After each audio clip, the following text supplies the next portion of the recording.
말씀 듣기 전에 우리의 마음을 하나님께 가까이 가져가기 위해서 먼저 잠깐 같이 기도하시겠습니다. 거룩하신 하나님, 심히 부족한 종이 주의 말씀을 증거하려고 합니다. 종의 연약함을 아시는 주께서 종을 긍휼히 여겨 주옵시고 저희 모두를 돌아보시는 가운데 준비한 말씀의 기름 부어 역사하사 종과 저희 모두가 이 시간 하나님 음성을 듣는 시간 되게 하여 주옵소서. 하나님은 영광을 받으시옵소서. 예수님 이름으로 기도하옵나이다. 아멘.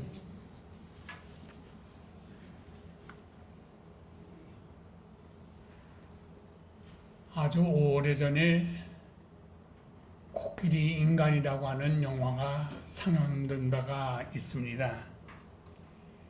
영국의 조셉 크레이 멜릭이라고 하는 한 소년의 사실 있었던 이야기를 바탕으로 연극과 오페라로 공연이 된 아주 유명한 영화였습니다. 이야기의 내용인즉 영국의 한 귀부인이 인도에 여행을 갔다가 동물원에서 코끼리한테 밟혔습니다.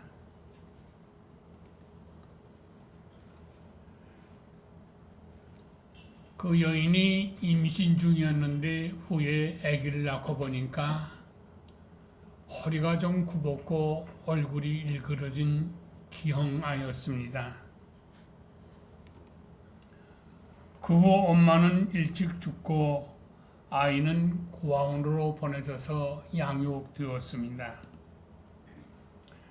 근데 고아원에서의 학대와 주변 사람들의 놀림을 견디지 못하여서 고아원을 이 아이가 뛰쳐나옵니다. 길거리를 헤맬 때 마침 서커스 단장이 그 아이를 보고 데리고 서커스단으로 데리고 가서 우리에 가뒀습니다. 그리고 서커스 공연이 시작되면 그 아이를 목줄에 메어서 끌고 나가서 재주를 부리게 하고 그러면 사람들로부터 박수를 받고 서커스 단장은 돈을 벌었습니다. 그리고 공연이 끝나면은 이 아이는 또 우리에 갇혀서 마른 빵 조각이나 먹어야 했습니다. 틈을 봐서 이 아이가 뛰쳐나오면은 또 서커스 단장이 찾아 나와서 아이를 목에 줄을 매서 끌고 갔습니다. 이러기를 반복하는 동안에 한 번은 뛰쳐나와서 길거리 어느 구석진 곳에서 쪼그리고 앉아 울고 있는데 지나가던 한 신사가 그 아이를 보고 왕립 런던 병원으로 데리고 와서 입원을 시키고 치료를 받도록 해 주었습니다.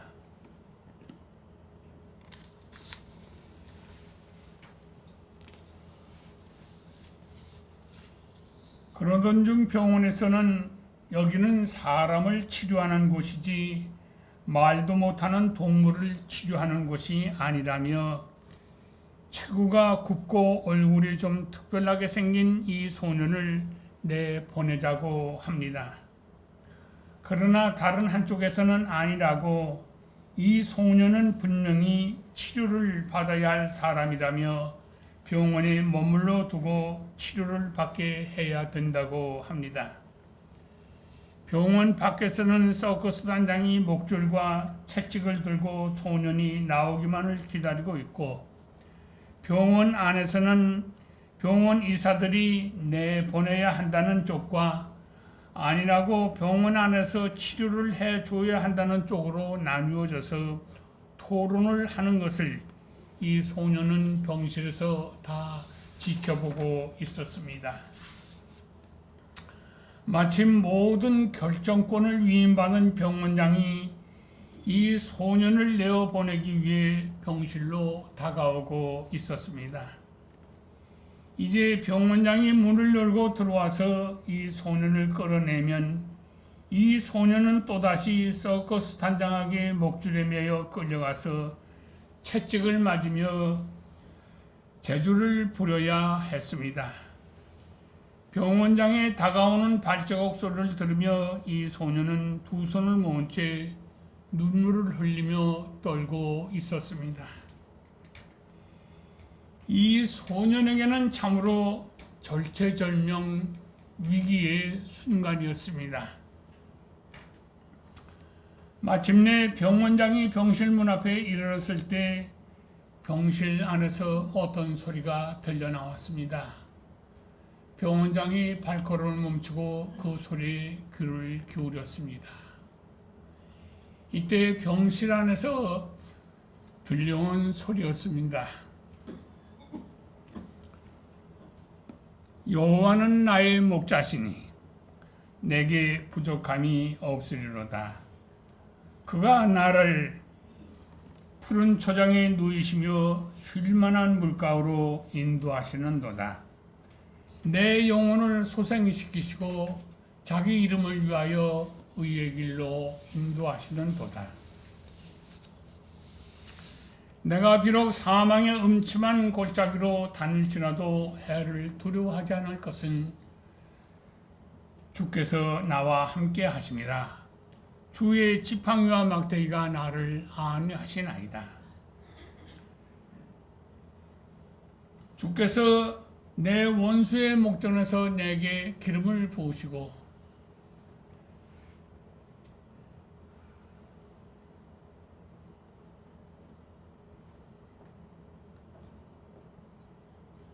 주께서 내 원수의 목전에서 내게 상을 베푸시고 기름으로 내 머리에 바르셨으니 내 잔이 넘치나이다.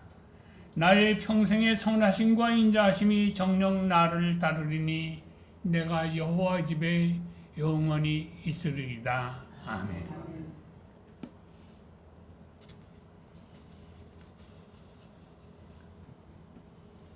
이 소리를 다 듣고 난 병원장은 깜짝 놀라면서 아니 이게 어찌 된 소린가? 이는 분명히 사람의 목소리가 아닌가? 그것도 하나님을 향해서 호소하고 있지 않는가? 하마터면 큰일 날 뻔했다며 이사들에게도 달려가서 이사들을 데리고 와서 이 소년이 반복해서 되뇌이는 여호와는 나의 목자시니 하는 말씀을 같이 들었습니다. 그리고 다시 회의실로 와서 이 아이는 분명히 우리가 치료를 해야 할 사람이라며 그 소년을 병원에 머물러 두기로 결정을 했습니다.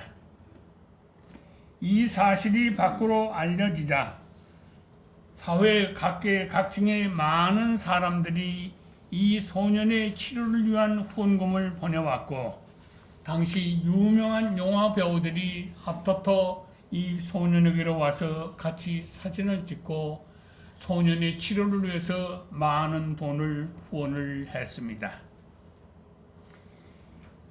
이 소년은 햇빛이 잘 드는 아주 창이 큰 병실에서 포근한 침대와 좋은 음식을 제공받으며 이 소년만을 위한 마음씨 착한 전담 간호사로 하여금 이 소년을 돌보게 했습니다.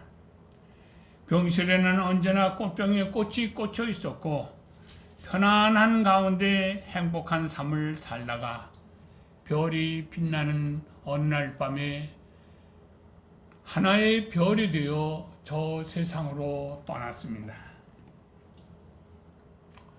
어떻습니까? 여러분은 이 이야기를 들으면서 무슨 생각을 하시게 됩니까? 하나님의 말씀은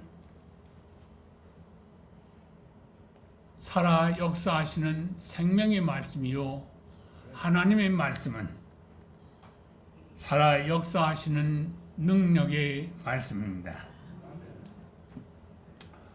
우리도 어떤 어려움이 있더라도 여호와는 나의 목자시니라고만 하면 때늦지 않게 돌보시는 하나님의 은총을 힘입어 그 어려움에서 구원을 얻게 될 것입니다.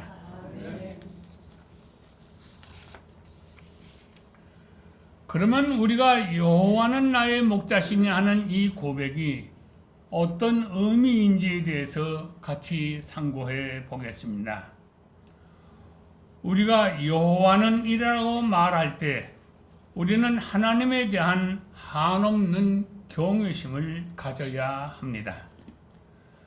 구약시대의 이스라엘 백성들은 회당에서 성경을 읽다가 여호와라는 단어가 나오면 여호와라는 발음을 하지 않았습니다. 그냥 입 꾹 다물고 지나가면은 회중들은 아, 여호와라는 단어가 나왔구나 하고 생각을 하게 됩니다. 이와 같이 성경을 읽으면서도 여호와라는 말을 함부로 입에 담지 않았습니다. 그만큼 하나님의 이름은 우리가 감히 함부로 부를 수 없는 거룩하신 이름이요 경외심으로 대해야 하는 이름입니다. 사무엘상 2장 30절 말씀에 보면 하나님이 말씀하시기를 나를 존중히 여기는 자를 존중히 여기고 나를 멸시하는 자를 내가 경멸하리라고 하셨습니다. 어떠한 일이 있어도 하나님은 떨며 두려움으로 섬겨야 할 이름입니다. 그리고 창세기 1장 1절 이하의 말씀에 보면 하나님은 하늘과 땅과 우주 만물을 지으신 분이시요 인생들의 생사화복을 주관하시는 하나님이십니다. 우리가 여호와는 나의 목자시니라고 할 때 나의 목자 되시는 여호와 하나님은 이런 분이심을 생각하면서 여호와는 나의 목자라고 말해야 합니다. 그리고 목자는 양에게 어떤 일을 하는지 목자의 직무에 대해서 알아야 합니다. 요한복음 10장 11절 말씀에 보면 주님께서 말씀하시기를 나는 선한 목자라. 선한 목자는 양들을 위해서 목숨을 버리노라고 하셨습니다. 또 사무엘상 17장 34절에서 35절 말씀에 보면 다윗이 사울 왕 앞에 섰을 때 한 말이 있습니다. 주의 종이 아버지의 양을 지킬 때에 사자나 곰이 와서 양떼에서 새끼를 물어가면 내가 따라가서 그것을 치고 그 입에서 새끼를 건져내었고 그것이 일어나 나를 해하고자 하면 내가 수염을 잡고 그것을 쳐 죽여나이다 했습니다. 이와 같이 목자는 양을 위해 목숨을 걸고 자기 양을 지키는 것이 목자의 사명입니다. 다시 말씀드려서 여호와는 나의 목자시니 하고 고백하면 목자가 양을 위해 목숨을 바치듯 여호와 하나님은 당신의 양된 우리를 한치의 소홀함이 없이 보살핀다는 사실을 믿으면서 여호와는 나의 목자시니라고 해야 합니다. 2절 이하의 말씀은 목자 되신 여호와 하나님께서 그의 양된 우리를 어떻게 보살피시는지를 좀 더 구체적으로 설명하고 있습니다. 2절 말씀을 봅니다. 그가 나로 하여금 푸른 풀밭에 누이시며 쉴만한 물가로 인도하시는 도다. 양들이 푸른 풀밭 맑은 시냇가에서 마음대로 먹고 마시고 장난하며 뒹군다면은 이 얼마나 행복한 양들의 모습입니까? 우리가 여호와는 나의 목자시니 하고 말하고 나면 사실 더 우리는 할 말이 없습니다. 목자 되시는 하나님이 양된 우리를 위해 필요한 모든 것을 다 해 주시는데 무슨 할 말이 있겠습니까? 그저 입 꾹 다물고 감사만 하면서 살면 됩니다. 3절 말씀을 보겠습니다. 내 영혼을 소생시키시고 자기 이름을 위하여 의의 길로 인도하신다고 했습니다. 여기에서 소생이라고 하는 얘기는 죽어가는 것이 다시 살아나는 것을 말합니다. 집에서 화초를 기르다가 어쩌다 물을 안 주면은 화초가 축 늘어져서 죽어갑니다. 이때 얼른 물을 주면은 화초가 다시 싱싱하게 살아납니다. 이런 것을 가리켜 소생이라고 합니다. 우리가 세상에 살면서 이런 근심 저런 걱정으로 낙심할 때가 있습니다. 그래서 화초가 잎이 축 늘어지고 서서히 죽어가듯이 내 인생이 축 늘어져서 서서히 시들어가고 삶의 희망을 갖기 어려울 때에 여호와는 나의 목자시니 소리만 하면 내 인생이 다시 삶의 희망을 갖게 되고 생명력 넘치는 삶을 살게 해 주신다는 말씀입니다. 상한 갈대를 꺾지 아니하시고 꺼져가는 심지를 끄지 아니하시는 하나님께서 내 인생의 촛불을 다시 환하게 밝혀 주신다는 말씀입니다. 열왕기하 20장 5절 이하의 말씀을 보면 히스기야가 병에 걸려서 3일 후에 죽을 거라고 집을 정리하라는 고지를 받습니다. 그러자 히스기야는 그간 무너진 성전을 수축하고 이방 신에게로 떠나갔던 백성들을 하나님께로 다시 돌아오게 하기 위하여 많은 애를 썼습니다. 그리느라고 인생을 다 보냈습니다. 그런데 이제 좀 나라가 안정이 되고 살만해지니까 세상을 떠나라고 하니 히스기야의 입장에서는 슬프기 그지 없었습니다. 그래서 벽을 향해서 하나님께 서러움을 호소했더니 하나님께서 말씀하시기를 내가 네 기도를 들었고 네 눈에 눈물을 보았노라. 내가 너를 낫게 하리니 내가 3일 만에 여호와의 성전에 올라가겠고 내가 너로 하여금 15년을 더 살게 하리라고 하셨습니다. 15년을 날수로 계산을 해보니까 5475일입니다. 3일 후에 죽을 자를 3일도 아니고 300일도 아니고 자그마치 5400일을 더 살게 해주시니 하나님의 은혜가 참으로 놀랍지 않습니까? 이런 것을 가리켜 죽어가는 영혼을 다시 소생시킨다고 말합니다.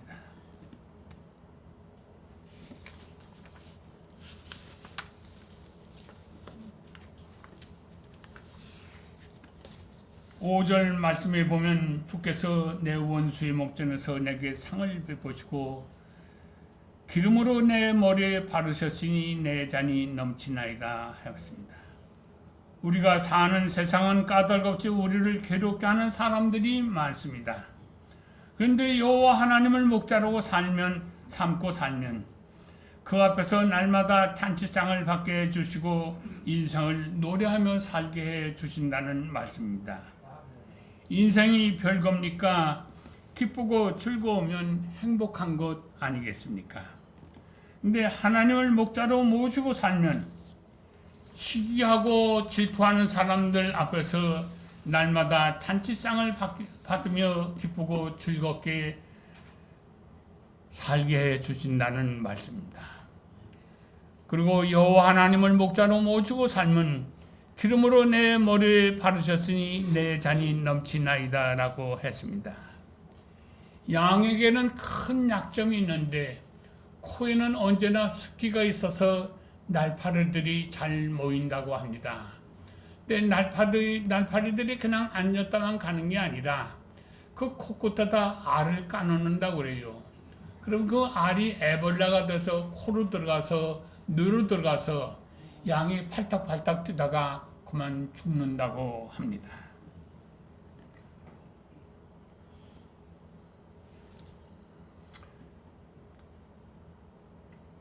그래서 선한 목자는 늘 올리브 기름을 갖고 다니며 수시로 양의 코끝에 기름을 발라줍니다. 그래서 양을 애벌레로부터 보호해 줍니다. 이렇듯 여호와 하나님께서는 그의 양된 우리를 항상 세상의 모든 근심과 걱정이라고 하는 애벌레로부터 지켜 보호해 주신다는 말씀입니다. 그래서 여호와는 나의 목자신이 소리만 하면 세상에 근심 걱정할 것 하나 없이 기쁘고 즐겁게 살게 해 주십니다. 우리가 살다 보면 참 좋다, 참 기쁘다 할 때도 있습니다. 그런데 그냥 좋고 그냥 기쁜 정도가 아니라 내 마음에 차고 넘치도록 기쁘고 즐거울 때가 있습니다. 세상이 편안하고 즐거울 때가 있습니다. 세상이 아름답고 삶에 기쁨이 넘칠 때가 있습니다. 희망과 용기가 솟구칠 때가 있습니다. 이럴 경우 우리는 내 인생에 잔이 넘친다고 말하게 됩니다. 6절 말씀 봅니다. 여호와 하나님을 목자로 모시고 살면 하나님의 선함과 인자심이 나의 평생의 나를 따르니 내가 여호와의 집에 영원히 거하게 된다고 했습니다. 하나님의 선하심과 인자하심이 어떤 것인지 보겠습니다. 우리말 사전에 보니까 선하심이란 착하다, 어질다의 뜻이라고 했고 인자함이란 인후하고 자애스럽다는 뜻이라고 했는데 크게 그 말 갖고 뭔지 도무지 와닿지를 않습니다. 그저 추상적일 뿐입니다. 그런데 선함과 인자심이 어떤 것인지에 대해서 주님께서 비유를 들어 말씀해 주십니다.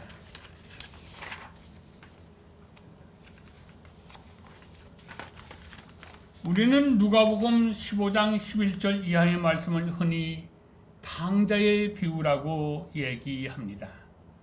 그러나 신학자 에르미야스는 탕자의 비유라기보다 기다리는 아버지의 비유라고 하는 것이 더 옳다고 했고, 슈바이처 박사는 아버지의 마음의 비유라고 하는 것이 옳다고 했습니다. 누가복음 15장 20절 말씀에 보면 아직 상거가 먼데 아버지가 그를 보고 측은히 여겨 달려가 목을 안고 입을 맞추었고 제일 좋은 옷을 내어다가 입히고 손에 가락지를 끼우고 발에 신을 신기고 살진 송아지를 잡아 잔치를 벌였다고 했습니다. 예수의 삶의 자리에서 볼 때 이 비유의 말씀을 하실 당시에는 요즘처럼 휴대폰이 있는 것도 아니었습니다. 그런데 아버지는 아들이 돌아온다는 것을 어떻게 알고 아들이 오는 것을 나가서 맞이할 수 있었을까요? 또 그 많은 재산을 꾸려가지고 아버지 마음을 슬프게 하고 떠났고 지금은 거짓골이 되어가지고 무슨 염치로 나 이제 집에 갑니다 하고 통보하고 올 처지도 못 됩니다. 그러면 아버지는 아들이 오는 것을 어떻게 알았을까요? 실은 아버지는 아들이 오는 것을 몰랐습니다. 그러나 돌아오는 아들을 알아보고 달려갈 수 있었던 것은 아들이 집을 나가자마자 그 이튿날부터 나간 자식을 그리워하며 나간 자식이 돌아오기만을 매일같이 나가서 아들이 떠나간 길을 바라보며 아들이 돌아오기만을 기다리고 있었다는 얘기입니다. 그리고 유대인들은 늘 발등까지 가리는 긴 옷을 입고 생활을 합니다. 걷다가 복상시가 보이면은 수치로 알았습니다. 그런데 아들을 향해서 달려갔다는 얘기는 옷 끝자락이 출렁거렸고 복상시 위로 종아리까지 다 드러냈다는 얘기입니다. 그러나 복상시가 보이든 종아리가 보이든 상관이 없는 일이었습니다. 내 아들이 온다는데, 죽었던 아들이 살아 돌아온다는데 복상시가 보이면 어떻고 종아리가 보이면 어떻습니까? 아버지는 그냥 자식을 향해서 달려갔습니다. 이것이 자식을 향한 아버지의 마음입니다. 이것이 우리 인간을 향한 하나님의 선하심과 인자하심입니다. 하나님이 인간의 허물을 헤아리시면 누가 그 앞에 서겠느냐고 했습니다. 우리가 많은 잘못이 있음에도 불구하고 우리가 오늘까지 이렇게 편히 지낼 수 있는 것은 우리에게 허물이 없어서가 아닙니다. 우리의 허물을 외면하시고 변함없이 사랑하시는 하나님의 선하심과 인자하심 때문입니다.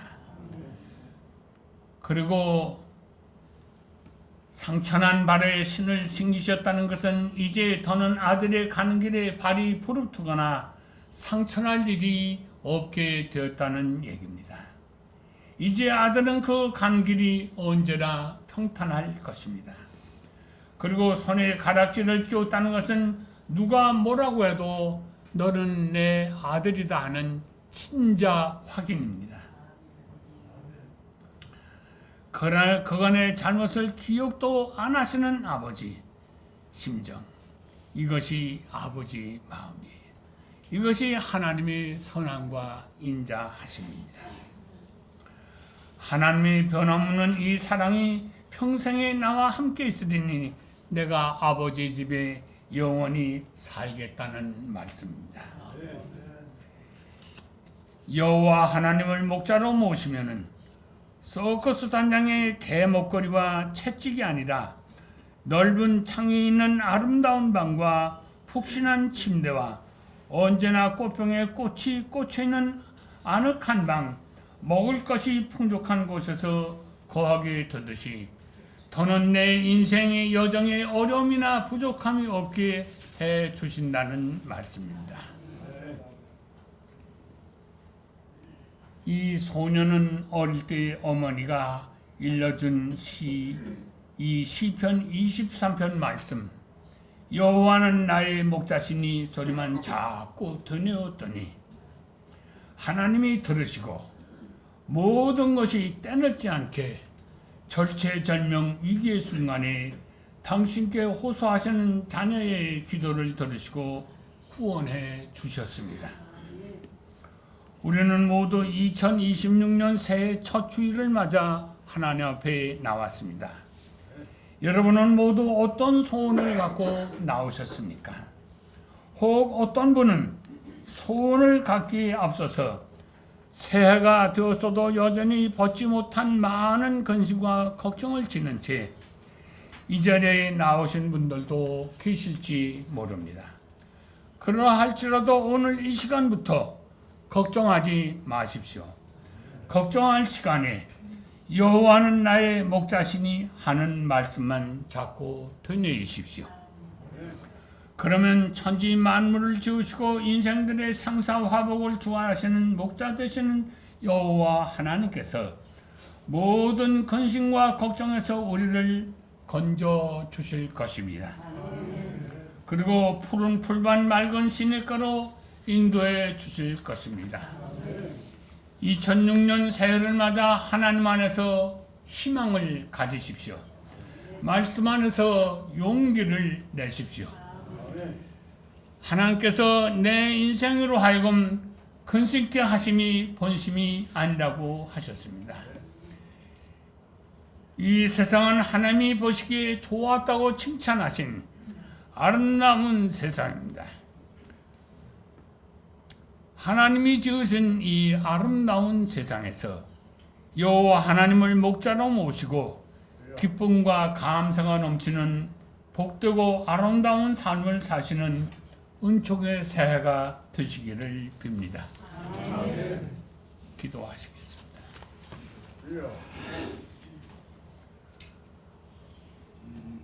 거룩하신 하나님께서 저희를 지극히 사랑하시는 가운데 그 힘들고 어려움 많았던 지난 한 해도 잘 감당하게 하시고 하나님의 자비하심과 그 크신 긍휼하신 가운데 하나님을 의지하며 또 한 해를 주 안에서 시작하게 하시오니 만만 감사합니다.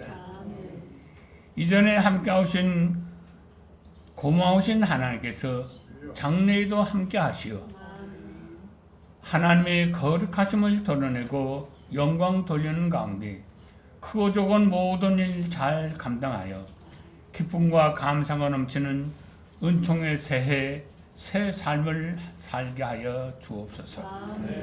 세상 끝날까지 함께 있음을 약속하신 우리 주님 예수 그리스도의 이름 의지하여 기도하옵나이다. 아멘.